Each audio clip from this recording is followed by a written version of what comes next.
Hey guys, it's Josue Maidana from JJ Bible TV, and today we're going to be having an interview. And today Pastor Addison, my youth pastor, is going to be answering some questions, but we'd also like to hear from you guys. If you guys have any thoughts or your own answers on these questions, comment below and make sure to enjoy the rest of the video.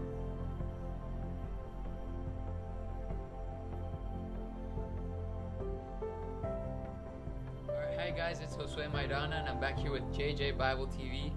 Today we're here with my very own youth pastor, Pastor Addison. How are you? I'm doing good, man. Thanks for having me on. All right, we have him here, and he's going to answer a few questions for us that we'd like to ask him, if you don't mind. Yeah, bring it. Let's see what we can do. Our first question for you is, who's your inspiration, and who inspired you to become a youth pastor, and why? That is a huge question, man. Oh, man, I don't even know.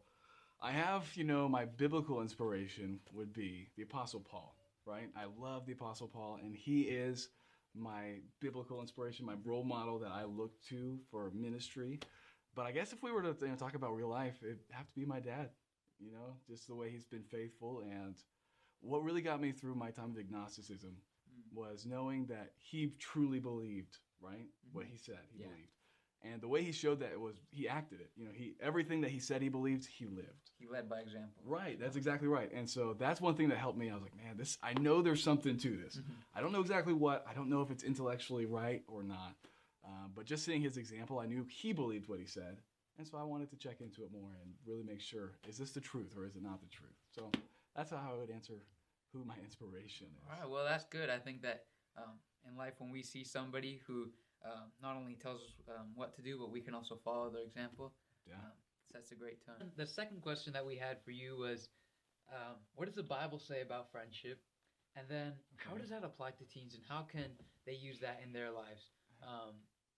Yeah, good question. So there's my favorite friends in the Bible are Jonathan and David. I almost forgot his name. That's a good pair right Those two, those are my favorites. Yeah. But my favorite verse on friendship would be, "Greater love hath no man than this, that a man lay down his life for his friends." Right? And so that's my favorite verse because it shows in its essence what friendship is.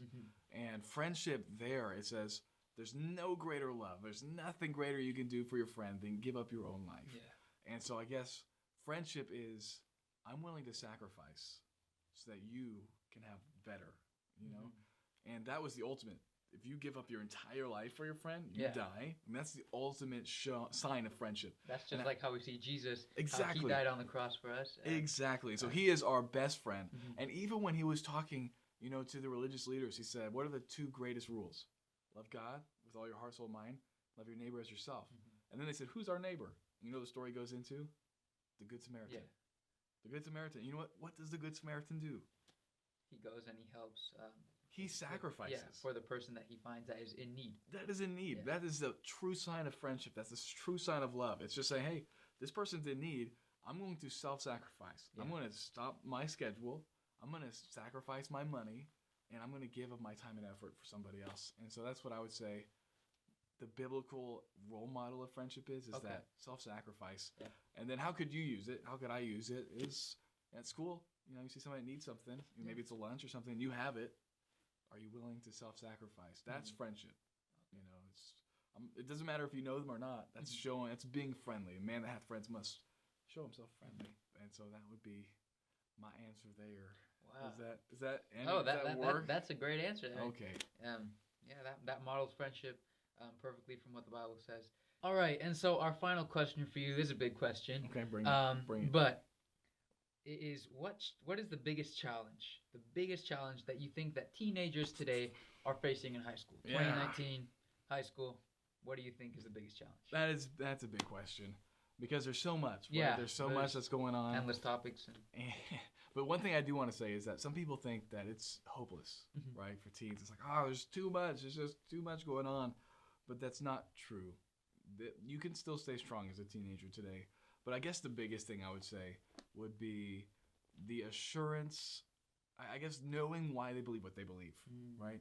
And having that assurance that it's the truth and that they know. Yeah. And because many teenagers, because they have all those doubts, that they're looking for anyone to try to help them out, and they'll go to the wrong places, whether somebody offers them drugs or saying, is this the best way to live, or whether it's just, an agnostic lifestyle, or what the Bible says, lascivious. That means unbridled lust. Whatever you want to do, just do it. And all these different things are trying to pull on them, and if a teenager doesn't know what they believe and why they believe it, I think that is probably the biggest challenge. Is we have so many Christian teens who just aren't settled in the Word. And so I did a study on the helmet of salvation a while back, and the helmet of salvation, it's that hope, it's that confidence that good wins, right? And that evil will be destroyed. And it's that hope, it's that confidence that keeps us doing what's right. And so I think the biggest challenge for teenagers is just not knowing what they believe. And so I pray that this channel that you guys are doing combats that, right? And that many teens will watch this and they'll get to know what they believe, and they won't be ashamed.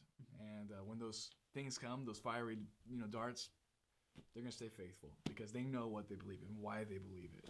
And so that would be my biggest thing. There's obviously so many things. But that would be my number one. Yeah, because if you're not strong and if you don't have, in a way, kind of that tunnel vision and you're looking everywhere and grabbing on everything, then I guess all the other subcategories, they kind of fall. They do. Wow, that's very insightful, Pastor. Well, we'll see. Thank you for doing this, for answering our questions. Problem. Pastor Addison, my youth pastor, he has a YouTube channel called Everything Church Pro. Make sure to go check it out and let us know what you think in the comments.